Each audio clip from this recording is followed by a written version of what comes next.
BJP महिला कार्यकर्ता और महिला सरपंच कोमल महावर ने दिखाया दरियादिली। अपनी कार से घायल को पहुंचाया उसके घर।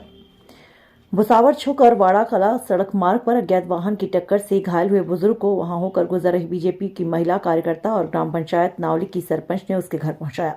प्राप्त जानकारी के अनुसार बीजेपी की महिला कार्यकर्ता और नावली ग्राम पंचायत की सरपंच कोमल महावर जनसंपर्क कर बीजेपी नेता सत्येंद्र सिंह की बेटी की शादी में शामिल होकर भरतपुर से भुसावर होते हुए अपने गांव जा रहे थे।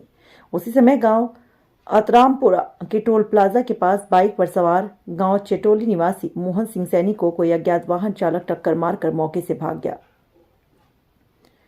अज्ञात वाहन की टक्कर से घायल मोहन सिंह अवस्था में अतरामपुरा के पास सड़क के किनारे पड़ा हुआ था। जब कोमल महावर की अचानक नजर उस घायल व्यक्ति की तरफ देखा तो कोमल महावर का दिल पसीजा और अपनी गाड़ी से रोककर और घायल मोहन सिंह सैन को उसके गांव चिटौली उसके घर पर अपनी निजी गाड़ी से पहुंचाया और प्राथमिक उपचार के लिए जब भुसावर ले जाने लगी तो घायल मोहन सिंह ने अस्पताल जाना उचित नहीं समझा और घर पर ही आराम करने के कारण उसको उसके घर पर कोमल महावर ने अपनी कार से छोड़ा।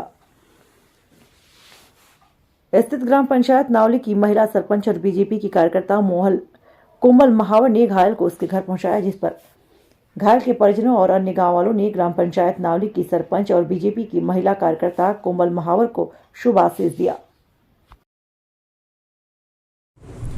कल हम जनसंपर्क में नेबाड़ा खदराया पथेना और भैंसीना गए।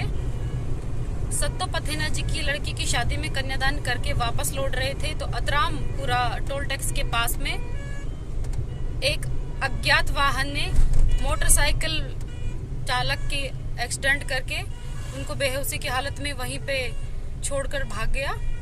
वहां पे एक दो वाहन खड़े हुए थे लेकिन किसी की हिम्मत नहीं हो रही थी कि वो उनकी हेल्प करे। जैसे ही हमारी कार वहां पहुंची हमने उनको उठाया और जैसे ही उनको होश आया हमने उनका एड्रेस जानने की कोशिश की। उन्होंने चेटोली गांव बताया और उनका नाम मोहन सेन था। हमने उनको उनके घर पे पहुंचाया। हमने उनको प्राथमिक उपचार के लिए पूछा लेकिन उन्होंने आराम करने के लिए बोला।